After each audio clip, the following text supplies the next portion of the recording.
Good day po sa inyong lahat. Ang topic natin ngayon ay tungkol sa mga forms na ginagamit sa isang business. So pag-aaralan po natin kung ano-ano ang mga forms na ito at magbibigay po tayo ng free templates pagkatapos ng video. So isa-isahin po natin. Kung makikita po natin dito sa mga listahan, meron tayong mga 14 business forms na pag-uusapan. Now, ang isang company po is mas marami pa ang forms na ginagamit.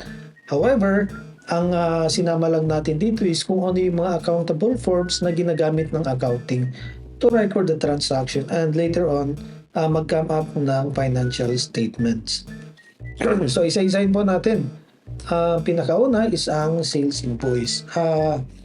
Very common na po itong form na ito, no? Kung tayo ay bumili ng items sa isang store, sa isang kiosk o sa mall, normally nagbibigay po ang store ng invoice. POS generated invoice. So makikita niyo po sa screen ang itsura niyan. Now, kung ang isang company ay walang POS, gagamit po ng manual invoice. So ganito po ang itsura niyan. Naglagay tayo ng sample transaction, lalagay mo lang yung pangalan, date ng transaction, kung ano yung nabenta, and then hahatiin mo yung magkakaroon ka ng breakdown ng cost at saka yung sales at saka yung tax para makuha yung total. Now, importante po yan. Depende po kung tayo ay percentage tax or tayo ay vatable. Now, dahil po nag-issue tayo ng sales invoice, ito po ay ginagamit to record cash sales. So, pag merong benta in cash, automatic po sales invoice ang gagamitin. Now, isang mahalagang paalala na hindi po pwede magpa-print ng invoice basta-basta. Pwede lang po mag-print ng ganitong form yung mga BIR accredited printers. At yung mga accredited printers naman, pwede lang nilang i-print kung meron tayong BIR form 1906, yung BIR authority to print. So, control po na BIR yung mga invoices. Now, kung tayo po ay merong physical store, so ganito ang form or POS, generated invoice. Kung tayo po ay merong Lazada or Shopee o meron tayong sariling official website, meron din pong invoice generated ang mga online stores or yung sariling website. Kung tayo gumagamit ng Shopify, kung tayo gumagamit ng WordPress, meron po yung system generated na invoice. So iba din po yon.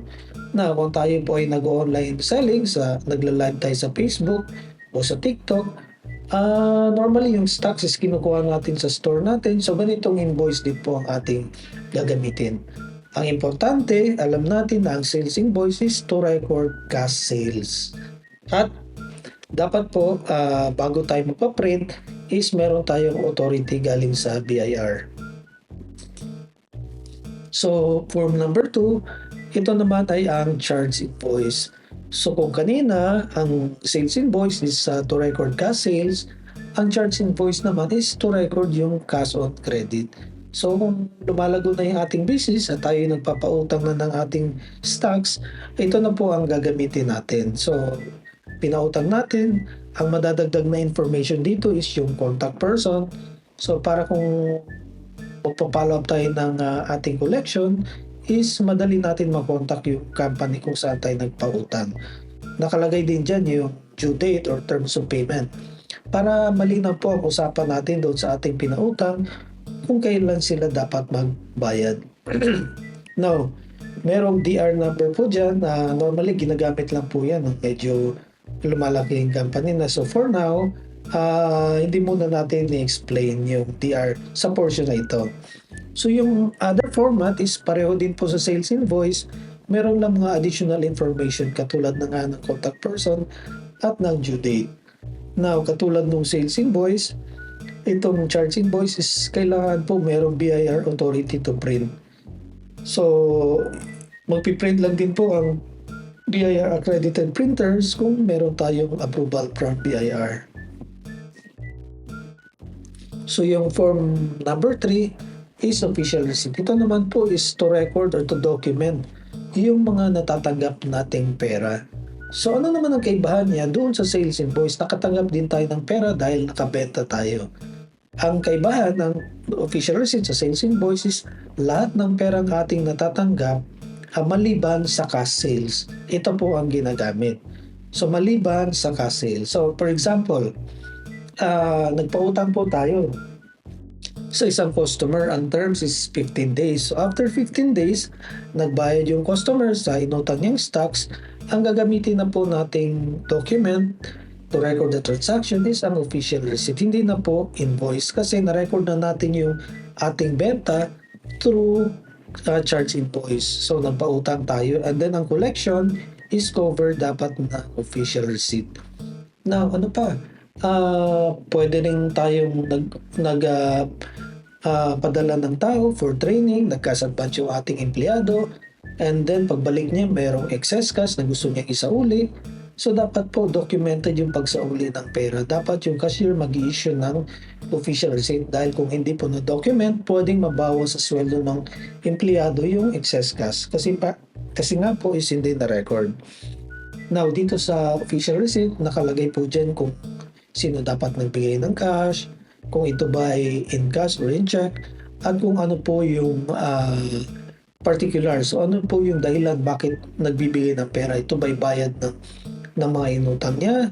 Kung ganun po, dahil bayad sa utang, dapat nakalagay dyan yung reference doc, like kung ano yung charge invoice. Kung ito naman ay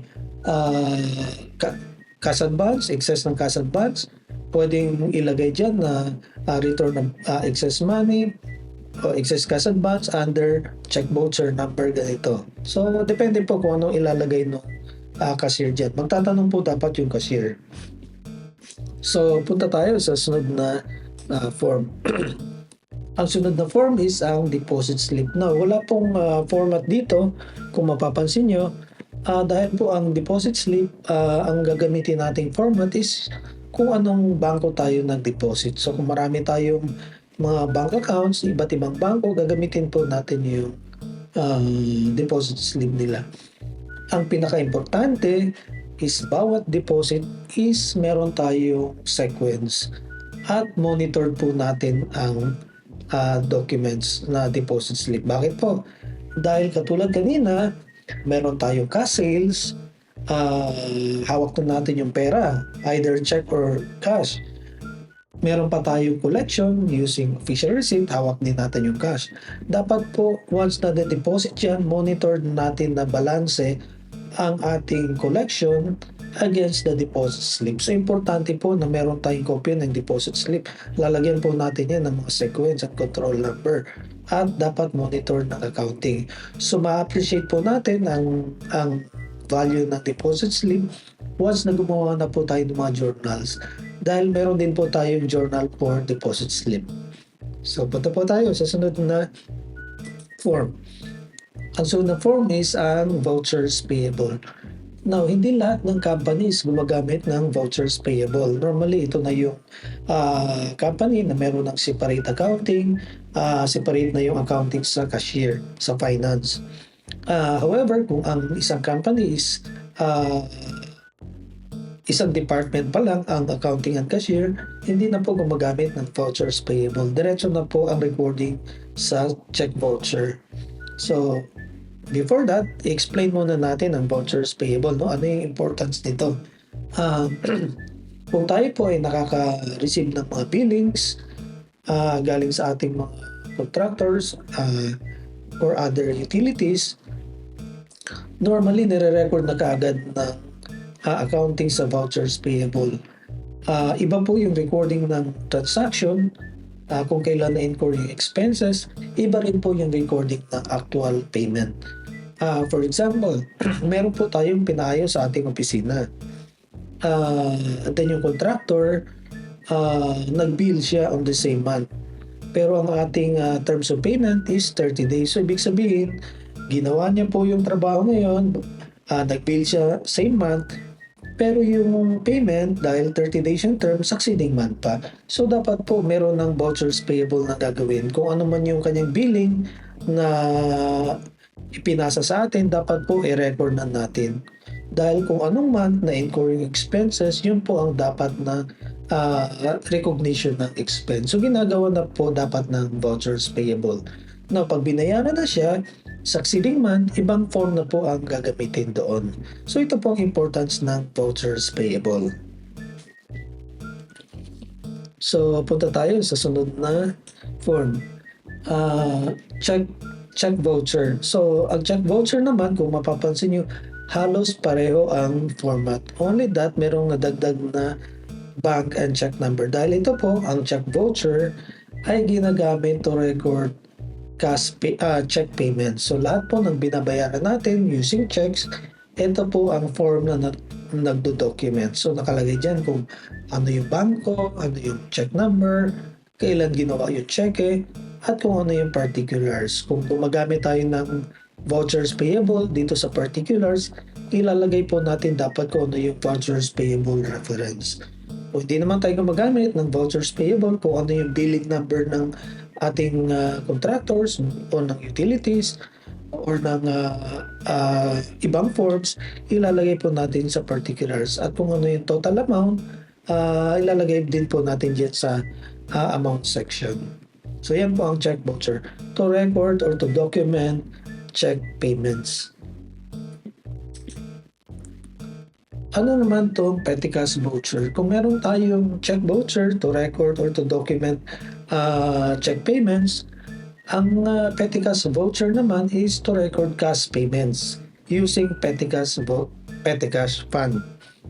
Now, hindi po lahat ng payment is in check. Ideal po na dapat lahat babayaran natin through check para meron tayo control at meron tayong safety sa ating cash. Dahil po, pag cash ang pinag-usapan, prone po yan sa nakawan. However, meron pong mga gastos or mga payments na dapat bayaran ng petty cash fund. Yan po yung maliliit na disbursements. For example po, nagutos tayo sa ating staff bumili ng supplies. Normally, maliliit lang po yung amount involved dyan. No? At ang nangyayari, ang amount is kinukuha na lang sa petty cash fund. Bakit po? Just imagine kung nagutos tayo, bumili lang ng maliliit na supplies, mag-i-issue pa tayo ng cheque sa ating empleyado, pupunta pa siya ng bangko, pipila pa, mag-iintay pa, babalik na naman sa store para bumili. Mas malaki pa yung gastos nung pag-issue ng cheque, yung pamasahe papuntang bangko, yung bayad sa oras niya pag-iintay sa bangko para lang ma-encash yung cheque. So dapat petty cash fund na lang po. Yan po is yung para sa maliliit na disbursement. So yung iba na direct payment sa ating mga suppliers and contractors, automatic po yan na dapat is cheque. So punta po tayo sa sunod na form. Dito po tayo sa purchase order. Ang purchase order ay ginagamit to document yung ating mga orders sa ating suppliers and contractors. Hindi po ginagamit na accounting to record dahil yung ating liability hindi pa po nag-start through purchase order. Ibig sabihin, hindi pa po tayo nagkakaroon ng utang sa supplier and contractor dahil nag-order pa lang tayo. However, ang form na po ito is napaka-importante dahil meron po tayong control dito. Pwede lang tayo bumili or mag-request ng service sa contractor kung merong approved PO. So, ganyan po. Kaya itong PO is ginagamit natin yan as isang attachment sa ating mga payments. Kung mayroon tayong babayaran, normally, merong naka-attach na approved PO. So dito sa PO, nakalagay dyan kung sino yung ating supplier or contractor. Meron din dyan contact person. At nakalagay din po dyan yung ating requisition reference. Ito po normally ginagamit kung malaki na yung company, marami ng department. And then yung isang department nag-request na bumili ng isang item. So covered po yan ng requisition slip at may number po yun. Dyan po papasok yung requisition reference. Pero kung maliit pa lang ang company, so leave it blank na lang po. So dito naman sa terms of payment, normally nakalagay dyan kung ano yung ating terms of payment. Kung meron tayong credit line sa isang supplier, binigyan tayo ng 15 days, 30 days, or 45 days, dapat nakalagay po dyan. Dahil kung hindi, kukulitin po tayo ng supplier ng collection kahit hindi pa due date. So dapat kumpleto po ang ating information sa ating purchase order. So sa ship to, nakalagay dyan kung saan i-deliver yung ating item na in order at kung meron pa tayong mga ibang shipping instructions. So yan po, dapat approve ang PO at ang accounting po dapat may copy at ang warehouse. So normally, ang purchase order, ang gumagawa nito is purchasing department. At ang kopya, dinidistribute po meron sa accounting, meron sa warehouse. So makikita po natin ang importance niyan later on. Ang sunod na form is ang receiving report. Now, iba't ibang company, meron silang iba't ibang term kung ano ang tawag nila sa form, but ang essence po is pareho. So para mas madaling intindihan, tawagin natin ang form na ito na i-label natin as receiving report. Now, ano naman ang receiving report? Kung meron tayong purchase order to document yung order natin sa ating suppliers and contractors, once na i-deliver na po yung mga items na ating binili or yung service na ating request, gagawa na po yan na receiving report or na completion report. Kung kayo po ay nasa warehouse, kayo po ang tagatanggap ng item, hindi po nyo dapat tanggapin yung delivery na walang purchase order. Dahil ibig po sabihin, kung may nag-deliver ng isang item na walang PO, hindi po approve yung pagbili ng item na yun. Posibleng binili yan ng empleyado for personal reasons. So hindi po dapat tanggapin. Dahil kung tinanggap po natin, hindi rin po yan babayaran ng accounting. Dahil po ang accounting, dapat po yung na-receive na item, meron pong i-check po yan na merong corresponding approved PO na sigurado na yung ating tinatanggap na item is talagang binili at approved ng management na bilhin. Pag walang PO, hindi po yan babayaran. So kung kayo po ang naka-assign sa warehouse, be careful na dapat tinatanggap nyo lang yung covered ng PO, ng approved PO. So yan po ang receiving report. Dino-document po dyan kung ano-ano yung mga items na na-receive na ating binili through PO. Now, importante po na ang receiving report is ginagawa on time kung kailan po natin na-receive yung items. Hindi po dapat na-receive yung item ngayon, gagawa nyo ng receiving report succeeding week. Hindi po pwede dahil once na-receive na po natin ang produkto, mag-start na po dapat ang counting ng terms of payment. Kung ang binigay po natin sa atin ng supplier is 30 days, once na-receive natin yung items, magsisimula na po yung counting ng 30 days. So dapat updated po yung date ng pag-receive. Dapat po kung kailan na-receive, yun din po ang date ng preparation ng receiving report. At tulad ng nabanggit ko kanina, importante ang receiving report. Hindi po babayaran ng accounting ang billing ng supplier kung walang receiving report. Yan po nagpapatunay na na-receive natin ang item. Hindi po babayaran ng accounting kung walang PO dahil po yan ang nagpapatunay na approve po yung ating na-receive na mga items. So yan po ang importance ng receiving report. So ano naman itong material requisition and issue slip? So kung isang company po is medyo malaki na, marami ng department, normally yung ating company is nagre-request na ng supplies in bulk. So ibig sabihin, marami nang binibiling bond paper and other supplies. At kung yung isang department ay nangangailangan ng supplies, gagawa po ng material requisition para mag-request sa warehouse ng kanilang supplies. So, ganyan po. Now, kung ang isang company naman ay isang manufacturing, magre-request naman yung production o yung operation department ng raw materials. Now, ang isang manufacturing company, meron po yung PPIC, Production Planning and Inventory Control na staff. Alam na po nila yan in advance kung ano-ano yung raw materials na gagamitin, gaano karami yung quantity, at kung kailan kailangan. Kaya po dito nakalagay dyan yung date needed. So ilalagay po dyan yung mga detailed description ng raw materials, kailan kailangan, at nakalagay din po ang lot number.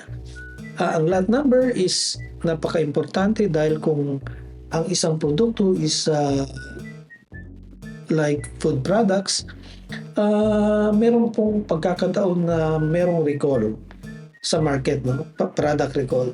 So, ibig sabihin, kung nagkaroon ng product recall, hindi po dapat lahat nire-recall. Dapat identified kung ano yung manufacturing date, ano yung batch number, ano yung lot number. So, dyan po makikita sa form. Dahil po ang traceability nag-start po sa raw materials. So, yan po ang importance ng material requisition and issue slip. So, ano naman itong material return slip?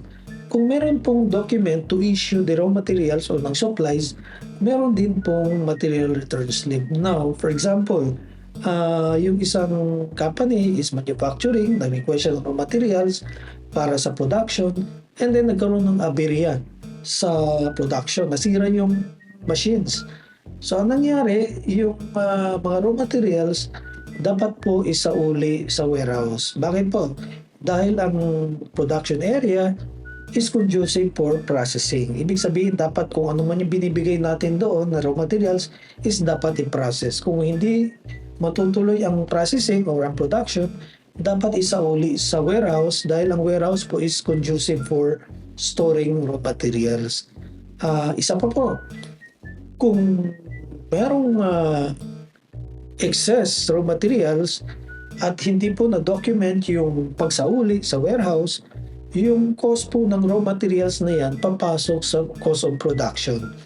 So kung ang accounting nagkamali ng costing dahil merong hindi nagawa ng dokumento, ay magkakaroon po ng overcosting ang isang produkto, mamamali po. So dapat every movement ng raw materials, ng finished goods o kung ano pa mang inventaryo, dapat po documented. So kung merong mga sinasauli, dapat documented din po. So ano naman tong production report form? So ang isang manufacturing company, kung tapos na sila sa production nila, meron ng finished goods, dapat po documented kung ano ang volume, ano yung items na na-produce, at ano ang lot number for traceability. Now, sa accounting naman, ang importance ng production report, kung ano yung na-record nilang total production cost, direct materials, direct labor, and factory overhead. Kung medyo malaki na yung company, i-divide po nila yan sa total production volume. At yung production volume, may kita po dito sa production report form. So, dapat po tama yung quantity. Now, on the part naman ng warehouse tsaka ng production, dapat po documented yung pag-transfer from production area to warehouse. Ready for delivery sa customer o ready for sale na pag nasa warehouse na. So, dito din po makikita yung volume. Dapat po documented every movement ng inventory.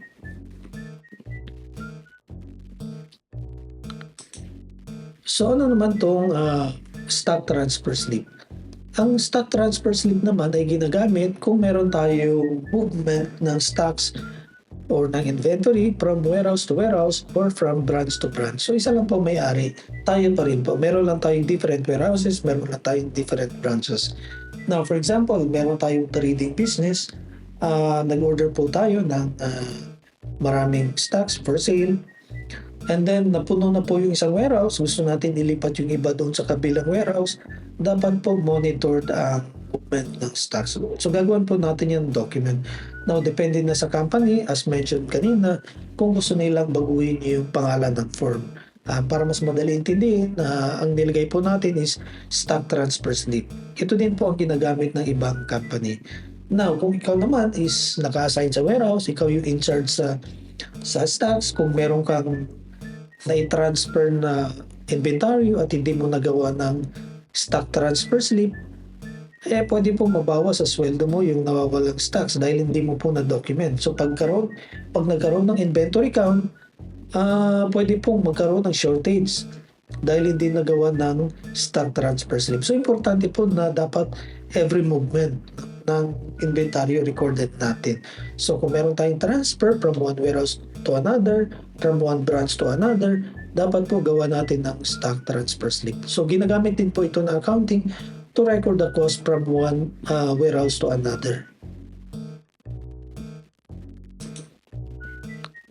So ano naman itong delivery receipt? Once lumalago na yung business, normally nagkakaroon na ng delivery receipt. For example, kung nag-deliver na tayo ng 1 container sa isang buyer natin, so normally nagkakaroon na yan ng delivery receipt. Yung tinatawag nating sales invoice, kung meron tayong store, bumili sa atin yung ating buyer, yun, pwede natin bigyan kaagad ng sales invoice.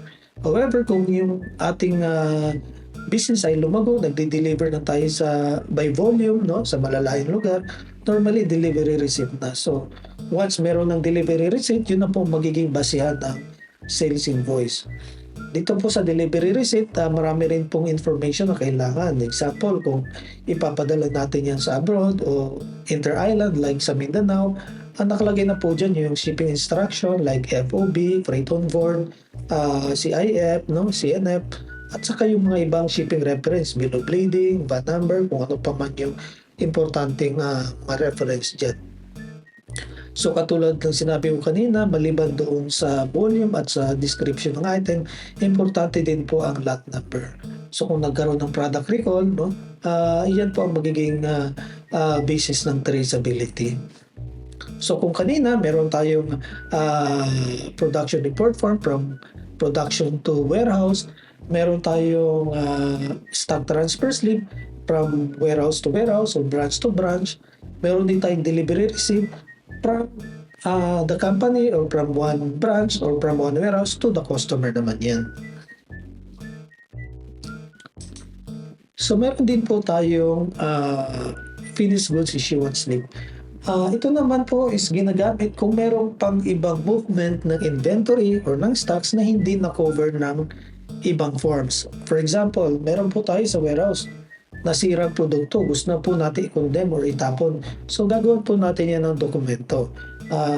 Ito na pong finished goods issuance slip na ang ating gagamitin. Now, katulad na nasabi ko kanina, dapat documented lahat ng movement. Kung ikaw ay naka-assign sa warehouse at nawalan ka ng stocks dahil hindi mo na-record, mayroon palang nasirang stocks na itinapon, na-condemn, pwedeng mabawas sa sweldo. So dapat po lahat gagawa natin ng dokumento.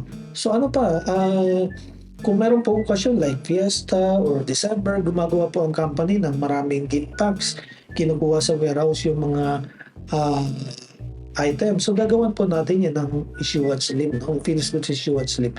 Hindi po delivery receipt dahil po yung delivery receipt is benta from warehouse to customer. Ito po is pinamimigay natin. So gagawan po natin ng form na finished goods issuance slip. Ang importante, bawat movement documented. So ano naman yung isa pang form? Meron po tayo dito timesheet. Hindi po natin ginawa ng format ito dahil meron na po tayong nabibiling pre-formatted na timesheet. Kung ang company is bumili ng bandik lang, is pwede na rin po bumili ng punch card. So may format na po yun, ilalagay na lang sa bandik lang at para magamit to compute the payroll.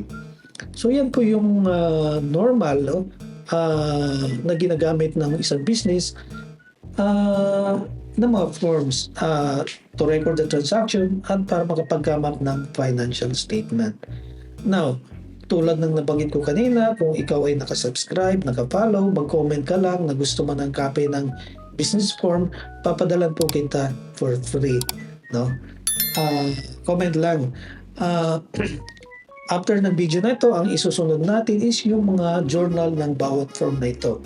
At pag natapos po natin yung mga video by forms, kung meron tayong sales journal, pag natapos po natin sales journal, magbibigay din po tayo ng free template ng sales journal. All for free din.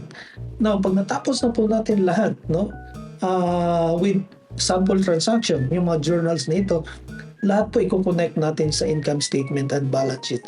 At yun pong file na yun, ibibigay din po natin for free. So panoorin niyo po bawat segment na gagawin natin. Salamat po. Subscribe, follow, and comment po. Salamat.